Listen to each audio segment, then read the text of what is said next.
What makes a great leader? Good subject.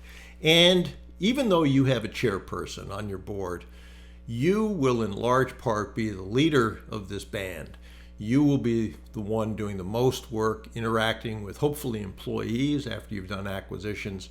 So it's a super important subject. And most of the time, this will be a new adventure for you in leading people. So let's talk about lessons learned, best practices. And as part of that, so I'm going to look at a piece of paper, I asked the Empire Group attendees on the Zoom meeting we just had what their takeaways on leadership were. And so I want to go through some of those. I wrote them down as we did it. I actually took notes. And then I want to talk about my experiences as well. So several of the people said taking responsibility, absolutely. Being a visionary, which is important because you want people to understand the vision, understand why you're in business, so that they can hopefully get behind that and understand what you're doing.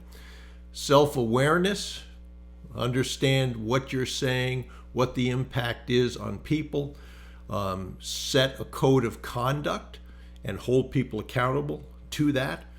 One of the things that I would always say is learn to use their brain. If you can tell someone what to do and they're just, okay, here's what I want you to do, I don't want your feedback, just do it, that's one thing. But if you can get their input as well, they have a brain. The more you use those brains, they may not always be right, but you'll do better as a result of that. I said this to employees that worked for me. If something gets wrong, I will take the hit the first time if you work for me. However, if you do the same thing again, no, you're going to get one mulligan where I'll take it, but you will take it if you do the same thing again, so learn from that. I also did not want to be surrounded by yes men. You know, if all I have is my thoughts, I can be wrong. I know that might sound strange, but yeah, I can be wrong. And so if I get input from other people, that will help me. I wanted people in my corporate career who could take my head off, but if I led the right way in the sales office I managed, that wouldn't happen. Understand the reasons and give the reasons for why you're taking the actions you're taking. Sometimes things have to be done quickly and you may not be able to do that.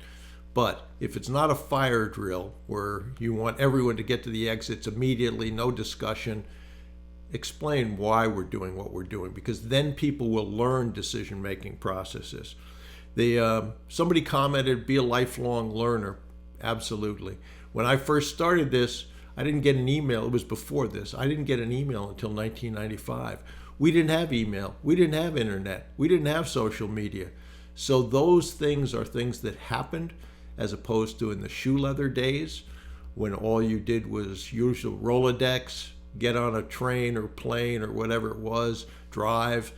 Many more things now available. So we'll learn from those and use those. There's a story I wanted to tell you in my corporate career. I was a representative for a manufacturing company. Roger Penske had bought Detroit Diesel, and we were getting an award for quality. So I flew out to Indiana, attended that. There were a lot of people in that. There were customers, there were other suppliers. And Roger Penske called the suppliers up on stage, gave us plaques and that sort of thing. But then he had customers there, and he asked if anyone had any questions. And there was I think it was a yacht builders group primarily, and they made diesel engines that went in yachts, among other things. And so the guy said, I was using somebody else's engines. I decided to give you a try. And I put one of your engines in a yacht. It malfunctioned. It burned up the yacht. And Roger Penske said that shouldn't happen. And how much was that yacht? And I think it was $2 million. That number I could be wrong on, but I think it was $2 million. And so he said that shouldn't happen. So we all went on a tour. And when we came back and reassembled, Roger Penske asked that person to come back on stage, and he gave him a check for $2 million. He said, we stand behind our product. That shouldn't happen. And somebody said to me when I related that story today, well, wow, I mean, $2 million. I mean, isn't that a lot of money? And I said, well, you think about that for a second. Number one, he had a bunch of customers there. That's probably the cheapest advertising that he could have done, because everyone is going to tell that story. The other thing it did was it sent a message to his suppliers. We stand behind our product. I expect you to do the same thing. So if you have a quality problem that finds its way to us, guess what? We're going to hold you responsible for it. Great story, great lesson, and he led from the front, certainly. The integrity, absolutely. The you make the tough calls. I had a mentee this week say, a situation where one of their board members was directly, without involving him, corresponding with some board members on a policy change. And I said, that shouldn't happen.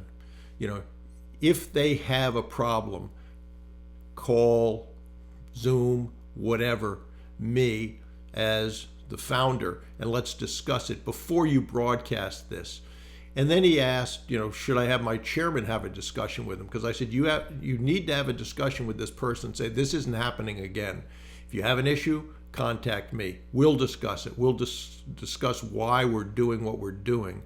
And if we agree, okay. If we don't agree, we'll deal with that situation in any number of ways. But I want to be in that loop. I want to be in the loop of all communication with board members. And so he asked me, should I have my chairman do that? No, you should do that. You are the leader of this. So sometimes you're going to be uncomfortable. That's okay. But sometimes you have to make the tough calls. The other thing is you will get people who follow you for a couple of reasons. One, you can get people to do things because they fear you. You can also get people to do things because they are loyal to you. And while both of those work, people will tend to walk through fire if they're loyal to you. So I'm a big fan of getting that. Are there times that you have to employ fear? Yes. Are there offenses that are terminable? Yes. You'll have those, but certainly. And then lastly, and most good leaders do this, they get more calm in the chaos, because your team, your employees, your group will pick up on your emotional state and mirror that. If you end up saying, oh my God, this is a disaster, I don't know how we're ever going to survive this, you will have fear and chaos throughout your organization. If you say, this is a tough situation, but you know what? There is a solution to this. We'll get through this. We'll be okay. And if they believe that, then yes, they will be calmer. They will look at the problem and say, okay, let's work the problem, which the leader has told them there is a solution and we're going to work the problem. So remember those things. I could go on forever about leadership. You in the beginning won't be very good typically. Your experiences, the people you surround yourself with, your board, most of the time they are good at leadership. They've learned lessons the hard way. Lean on those. They're tools in your tool bag, and certainly do that. One of the things that I see a lot is not following the steps. So if you don't know the steps, you should. The best way I know to do that from what I've learned, BruceWhipple.com, the Acquisition Advantage Bootcamp. Grab that, and you can also attend then the monthly call, the last Wednesday of every month, a monthly call where I take live Q&A questions so you can actually interact and get your questions that you may be struggling with answered. So leadership is critical. Certainly you will learn it as you go. You'll have hard lessons, but you will get better. But you should be responsible for leading your team.